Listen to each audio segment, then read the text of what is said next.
공황장애의 병태 생리는 뭐 다 비슷할 것 같습니다. 전 세계적으로 비슷합니다만 이제 무엇에 불안을 느끼는가에 따라서 좀 문화적인 차이가 좀 있을 것 같고요. 그러니까 그 한 2년 정도 전에 이제 저희 불안의학회 소속의 한 12개 대학병원에서 제가 자료를 받아서 데이터를 좀 분석해 본 적이 있었습니다. 이게 이제 대규모 역학 연구나 뭐 전향적인 코호트 연구는 아니기 때문에 정확성에는 분명히 한계는 있습니다만 이제 추후에 이런 연구를 해볼 만한 되게 흥미로운 것들을 좀 몇 가지 좀 발견을 했었는데요. 그 저희가 모은 그 데이터를 보면은 대부분의 환자들이 공황장애를 경험하기 전에 그 직전에 뭔가 스트레스라고 할 만한 것들을 경험을 했다는 그런 데이터를 얻었는데요. 그럼 무슨 스트레스를 경험했는가를 봤더니 가장 월등하게 좀 높은 것이 직장 관련 스트레스였습니다. 또 이것 외에도 환자분들이 공황을 발생하기 한 얼마 전에 어떤 뭐 불면 증상이나 그러니까 수면이 줄어든 그런 상황이나 그리고 뭔가 음주가 늘었다고 보고하시는 분들이 꽤 있었는데 이런 것들은 특히 이제 남자분들하고 연관이 됐었는데요. 뭐 이런 것들이 좀 특징이었고요. 그리고 공황장애가 그 분류를 어떻게 느끼냐, 증상이 어디서 나타나냐에 따라 좀 여러 가지 이제 분류가 가능한데 뭐 순환기 뭐 두근거림이나 뭐 숨참이나 혹은 뭐 위장관 증상이나 뭐 어지러움이나 뭐 손발저림이나 다 좀 다른데 한국 환자분들은 우리가 심장마비를 연상시키는 어떤 뭐 두근거림이나 가슴 통증 같은 순환기 증상이 좀 가장 흔했다는 것도 좀 특징이었습니다. 그리고 또 하나 또 재밌었던 거는 저희 그 데이터에서는 환자분들이 대부분 첫 증상을 경험하고 1년 안에 치료를 시작했다는 것도 저희가 예측하지 않았던 결과인데요.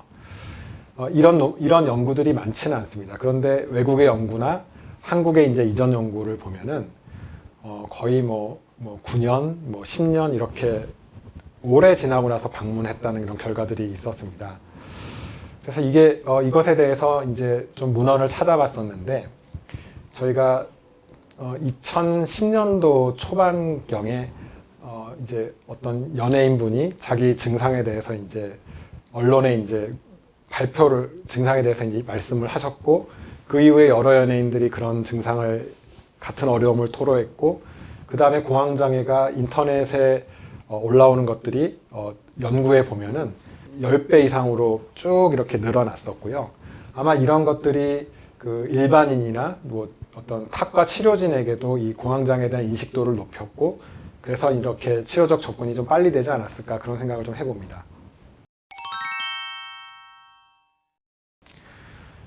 그 사회적인 노력은 이제 제가 논할 수준의 문제는 아니고요.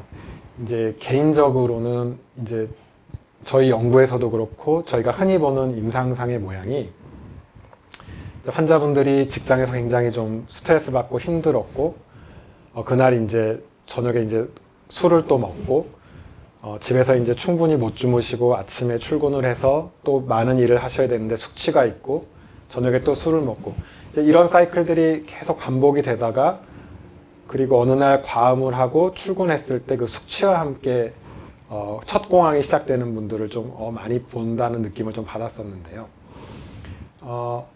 이게 바로 연관이 되는지는 잘 모르죠. 하지만 이제 우리가 그런 직장에서의 스트레스가 많고 이것을 한 번에 좀 마음을 좀 놓고 쉬고 싶은 이런 마음이 좀 드시는 게 당연히 이해가 된 상황이지만 어찌 보면 뭐 공황장애 뭔가 예방을 위해서라도 여러 가지 정신 건강 측면에서도 이럴 때일수록 뭔가 삶의 다른 부분에서의 통제력을 놓치지 않도록 좀 더 운동하고 좀 더 식사하고 나머지 부분을 좀 규칙적으로 하려고 애쓰고 그리고 나를 지지하는 사람들도 굉장히 중요하거든요. 우리 가족들하고 뭔가 갈등 상황이 되는 것을 최대한 피해서 이 균형을 어떻게든 유지하려고 하는 것들이 도움이 되지 않을까? 뭐 그렇게 생각이 됩니다.